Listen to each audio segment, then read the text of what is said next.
O que há de errado com o mundo? G.K. Chesterton. Continuação ainda da primeira parte. Quinto tópico. O templo inacabado.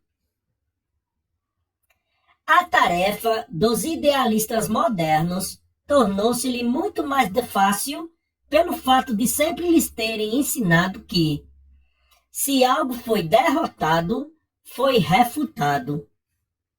Logicamente, o que se dá é, sem dúvida, o contrário. As causas perdidas são exatamente aquelas que poderiam ter salvado o mundo. Se um homem diz que o jovem presidente teria feito a Inglaterra feliz, é difícil retrucar. Nota de rodapé em Presidente, Charles Edward Stuart, 1720-1788. Jacobino e jovem pretendente aos tronos da Inglaterra, Irlanda e Escócia. Fim da nota. Se alguém diz que os Georges fizeram a Inglaterra feliz, espero que todos saibamos como contestar-lhe. O obstado é sempre inexpugnável, e o único rei perfeito da Inglaterra foi aquele que abafaram. É exatamente porque o jacobinismo fracassou que não podemos chamá-lo de fracasso.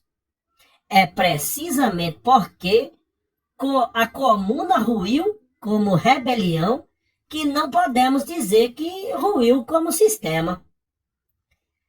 Mas tais irrupções foram breves ou incidentais.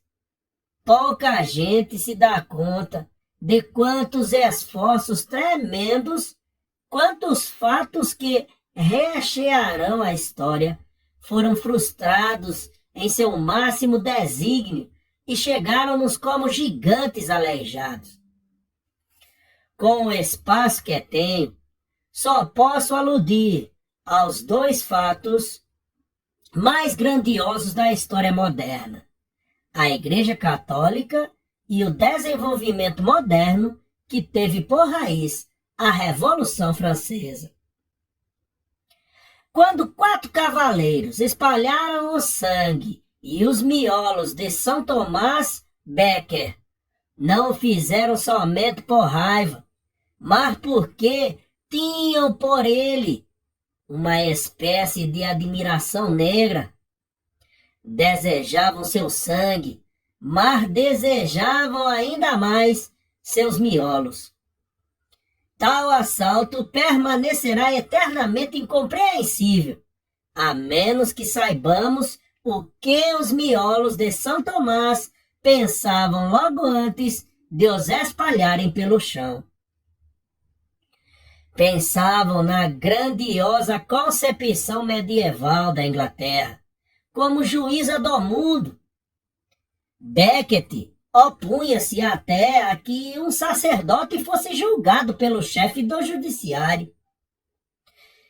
E isso por uma razão simples, porque nesse caso o chefe do judiciário estaria sob o julgamento do sacerdote. O próprio judiciário estaria sob júdice. Os reis iriam para o banco dos réus. A ideia era criar um reino invisível, sem exércitos nem prisões, mas com total liberdade para condenar publicamente todos os reinos da terra. Não podemos afirmar peremptoriamente que tal igreja suprema teria sido capaz de curar a sociedade, porque a igreja nunca foi uma igreja suprema. Só sabemos que na Inglaterra os príncipes subjugaram os santos. O que o mundo queria, temos diante dos olhos. E alguns de nós chamam isso a fracasso. Mas não podemos chamar de fracasso o que a igreja queria, simplesmente porque ela fracassou. Tracy, nota de rodapé. William Tracy. Não sabe se o início, quando ele nasceu, mas faleceu em 1189. Um dos assassinos de São Tomás Becket. Pois bem, ele golpeou um pouco cedo demais. A Inglaterra ainda não havia feito a grande descoberta protestante de que o rei jamais se equivocava. O rei foi açoitado na catedral. Façanha que recomendo aos que lamentam a impopularidade da assistência à igreja. Mas a descoberta estava feita e Henrique VIII espalhou os ossos de Becket com a facilidade com que Tracy espalhou seus miolos. O que quero dizer é que o catolicismo não foi julgado.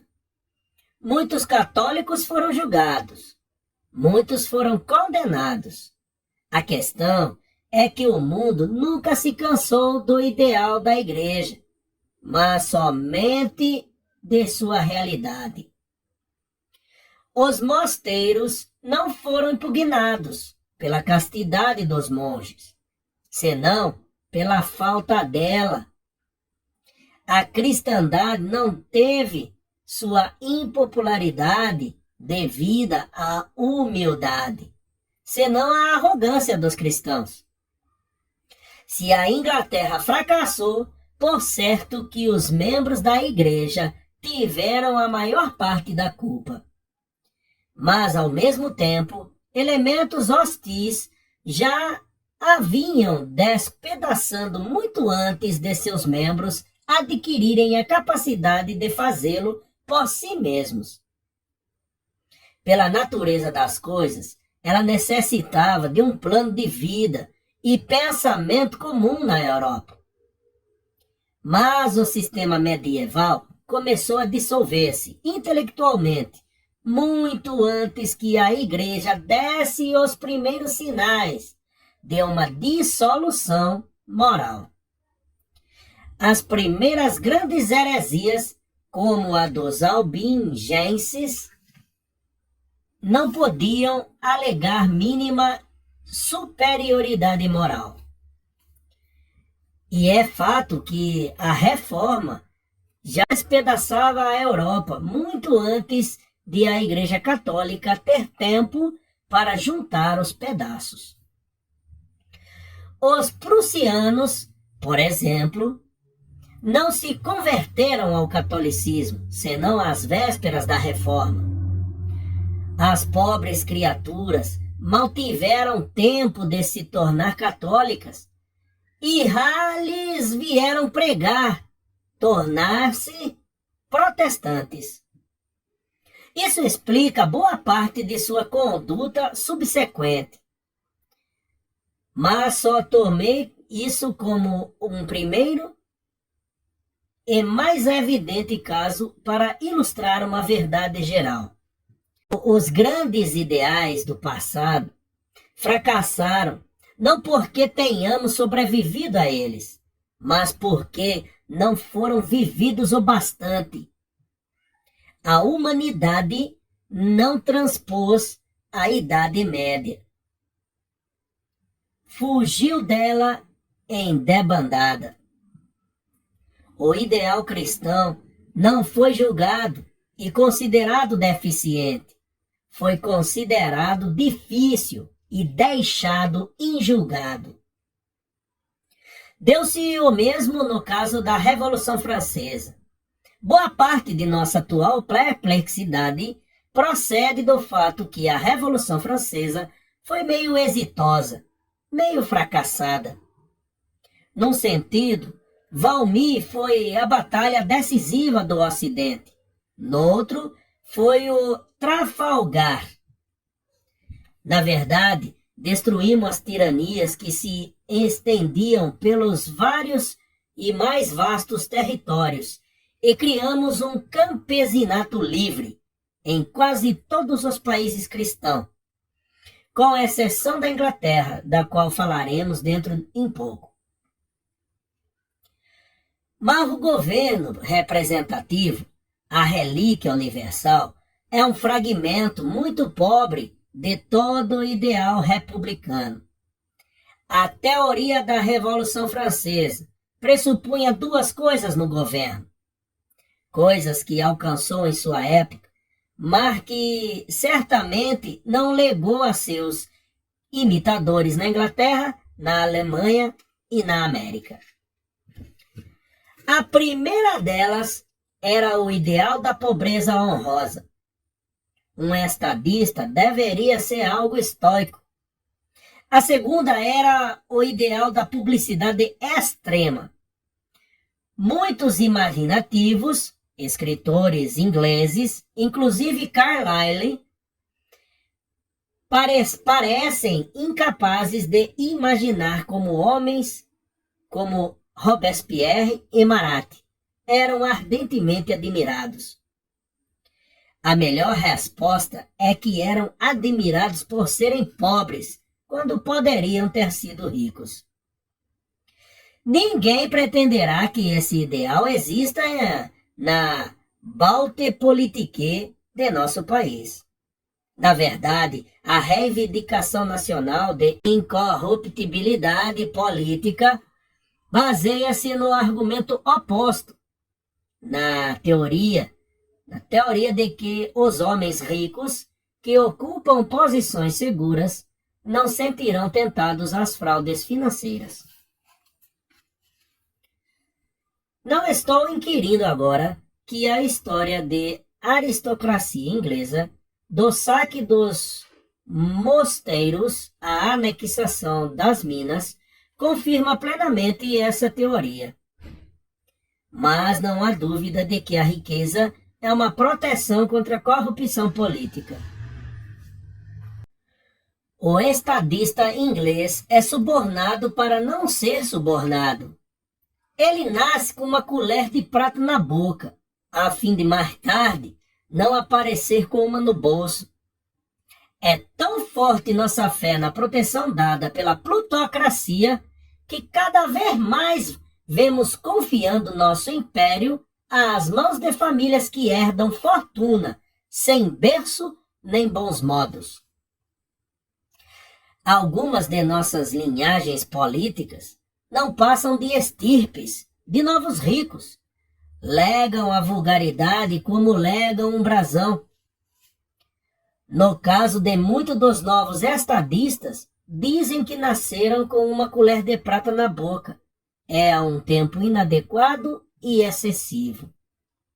Nasceram com uma faca de prata na boca. Mas tudo isso ilustra apenas teoria inglesa de que a pobreza é perigosa para um político. Ocorrerá o mesmo se compararmos as condições que se deram com a lenda da Revolução no que diz respeito à publicidade. A velha doutrina democrática pregada que quanto mais luz penetrasse os departamentos de Estado, mais fácil seria que uma justa indignação se levantasse contra a injustiça. Em outras palavras, os monarcas deveriam viver em casa de vidro para as turbas poderem apedrejá-los.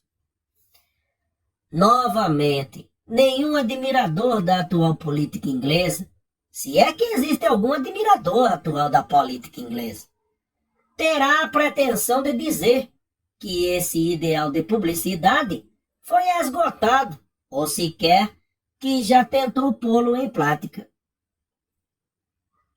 É patente que a vida pública tem se tornado cada dia mais privada. Os franceses deram continuidade à tradição de revelar segredos e fazer escândalos, daí serem mais flagrantes e evidentes do que nós, não nos pecados, mas na confissão deles. O primeiro julgamento de Dreyfus poderia perfeitamente ter ocorrido na Inglaterra. O segundo teria sido legalmente impossível. Mas se quisermos saber quão longe estamos do perfil republicano original, a maneira mais precisa de fazê-lo será observando quão longe estamos do elemento republicano do regime mais antigo. Nós não só somos menos democráticos que Danton e Condorcet, como somos, em muitos aspectos, menos democráticos que Choiseul e Maria Antonieta. Os nobres mais ricos antes da Revolução, se os compararmos aos nossos Rothschilds e Rousseaus, eram pessoas de classe média baixa. E, em matéria de publicidade, a velha monarquia francesa era infinitamente mais democrática que qualquer monarquia de hoje. Praticamente, qualquer um que quisesse poderia entrar no palácio e ver o rei brincando com os filhos ou cortando as unhas. O povo possuía um monarca, como hoje o povo possui o Primrose Hill, o que equivale a dizer que eles não o podiam mover, embora pudessem esparramar-se todos por cima dele. A velha monarquia francesa estava fundada sobre o excelente princípio de que um gato pode olhar para o rei, mas atualmente um gato já não pode olhar para o rei, a não ser que seja um gato muito bem domado. Mesmo onde a imprensa é livre para criticar, ela só se presta à adulação. A diferença substancial chega a algo tão incomum quanto a isto. A tirania do século XVIII permitia que se dissesse que, abre aspas, o rei de tal lugar é um libertino, fecha aspas, ao passo que a liberdade do século XX permita que se diga que, abre aspas, o rei de tal lugar é um pai de família exemplar, fecha aspas. Mas estivemos adiando o argumento principal por tempo demais, com o propósito de demonstrar que o grande sonho democrático, como o grande sonho medieval, no sentido estrito e prático do termo, é um sonho não realizado. O que quer que esteja se passando com a Inglaterra moderna não se deve a termos levado muito a pé da letra, ou levado a cabo com uma perfeição decepcionante, o catolicismo de Becket, ou a igualdade de Marat. Só escolhi esses dois exemplos porque sintetizam 10.000 outros. O mundo está cheio desses ideais não realizados, desses templos incompletos. A história não consiste de ruínas completas e derrocadas, mas antes de casas semi-construídas abandonadas por um construtor falido. Este mundo está mais para um subúrbio inacabado que para cemitério abandonado. Sexto tópico: os inimigos da propriedade. Mas é exatamente por essa razão que tal explicação é necessária no limiar mesmo da definição de ideais. Pois devido à falácia histórica de que acabo de tratar, um grande número de leitores esperará que, ao propor um ideal, eu proponha um ideal novo. Mas não tenho a mínima intenção de propor um ideal novo. Nenhum ideal novo imaginável pela loucura dos sofistas modernos seria tão assustador quanto à realização de qualquer um dos antigos. No dia em que se realizarem quaisquer máximas copiadas em cadernos, as nações serão tomadas por uma espécie de terremoto. Só há uma coisa nova a fazer sob o sol: olhar para o sol. Se o tentarmos num claro dia de junho, saberemos por que os homens não olham diretamente para os ideais. Só há uma coisa realmente assustadora a fazer com o ideal: realizá-lo. Encarar o ardente fato lógico e suas pavorosas consequências. Cristo sabia que cumprir a lei seria um portento mais esplêndido que destruí-la. Isso se aplica a 2 exemplos que citei, a todos os outros. Os pagãos sempre adoraram a pureza. Atena, Ártemis, Vesta. Mas foi só as virgens mártires começarem a praticá-la desafiadoramente que eles lançaram-se como leões e fizeram-nas deslizar sobre o carvão em brasa. O mundo sempre amou, acima de tudo, a ideia do homem pobre.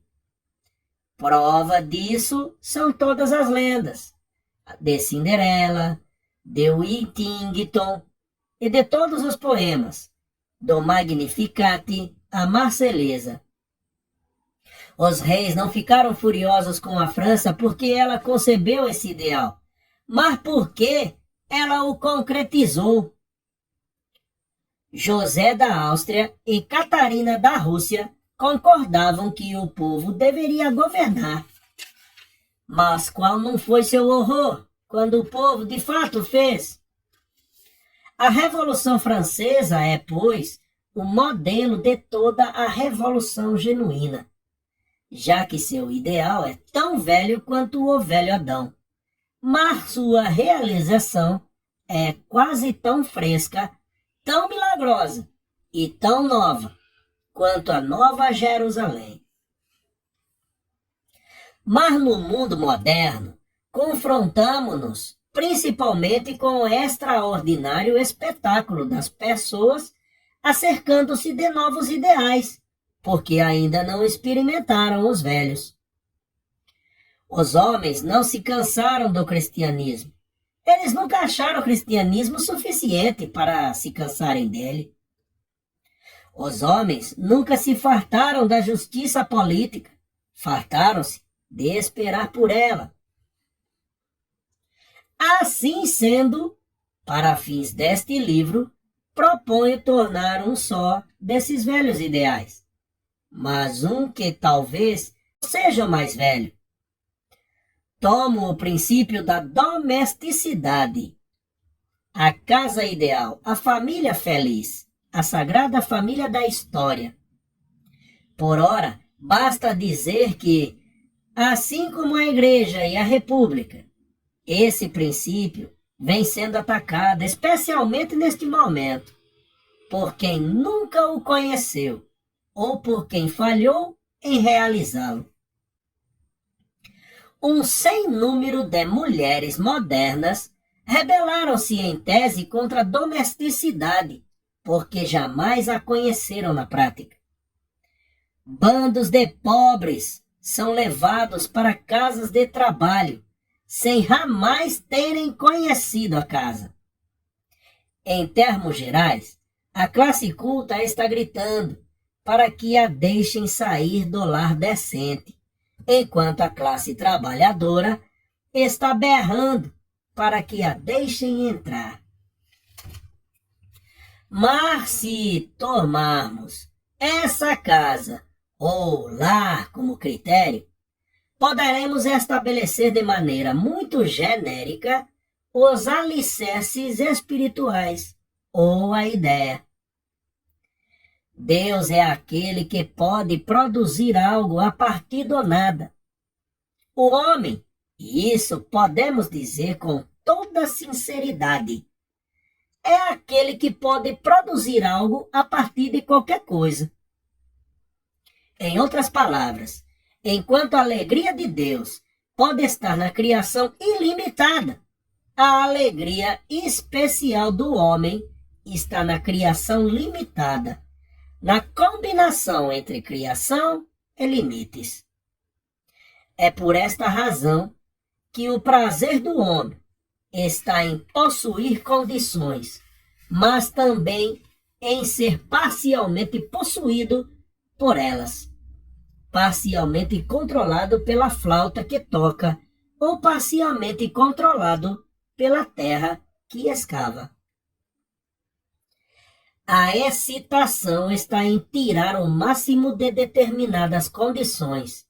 As condições se esticarão, mas não indefinidamente. Um homem pode escrever um soneto imortal num velho envelope ou talhar um herói num torrão de pedra. Mas talhar um soneto na pedra seria um tanto difícil, e fazer de um envelope um herói está completamente fora da esfera política prática. Essa frutífera luta contra as limitações, quando se dá como um gracioso entretenimento de uma classe educada, recebe o nome de arte. Mas a maioria dos homens não tem nem tempo, nem aptidão para forjar uma beleza invisível ou abstrata. Para a maioria dos homens, a ideia da criação artística só pode ser expressa por meio de uma ideia pouco popular nas discussões atuais, a ideia de propriedade. O homem médio não é capaz de moldar na argila uma forma humana, mas é capaz de moldar na terra a forma de um jardim. E ainda que o adorne com fileiras alternadas de gerânios vermelhos e batatas azuis, não deixará de ser artista, uma vez que escolheu. O homem médio não é capaz de pintar o poente com as cores que precisa, mas é capaz de pintar sua própria casa na cor que quiser. E ainda que pinte sua casa de verde ervilha com bolinhas cor-de-rosa, não deixará de ser artista, uma vez que aquela foi sua escolha. A propriedade é tão somente a arte da democracia. Significa que todo homem deveria ter algo para moldar a sua própria imagem, assim como ele foi moldado à imagem do céu. Contudo, como ele não é Deus, mas apenas uma imagem esculpida dele, sua expressão pessoal deve dar-se dentro de certos limites. A rigor, dentro de limites severos e até mesmo estreitos. Estou perfeitamente consciente de que em nossa época a palavra propriedade foi pervertida pela corrupção dos grandes capitalistas. Pelo que a gente anda a dizer, poder-se-ia pensar que os Rothschilds e os Rockefellers são defensores da propriedade. Mas eles, obviamente, são inimigos da propriedade, pois são inimigos dos limites delas. Já não querem sua terra própria, senão a alheia. Quando demovem as demarcações de seus vizinhos, também demovem as suas próprias. O homem que ama um pequeno campo triangular deveria amá-lo por ser triangular. Quem quer que lhe destrua a forma, embora lhe dê mais terras, é um ladrão que roubou um triângulo. O homem que leva consigo a verdadeira poesia da posse deseja ver um muro no encontro de seu jardim com o jardim do Sr. Smith. Uma sebe no encontro de sua fazenda com a do Sr. Brown. Não consegue ver a forma de sua própria terra sem ver os limites da do seu vizinho. O Duque de Sutherland possui todas as chácaras numa única propriedade rural. É a negação da propriedade. Assim como seria a negação do casamento se ela tivesse todas as nossas esposas em um único harém. Fim da leitura de hoje. Continua no próximo capítulo. Obrigado por ouvir. Se inscreva no canal, ative o sininho e deixe aí nos comentários o que tu tá achando da leitura deste livro. Até mais ver.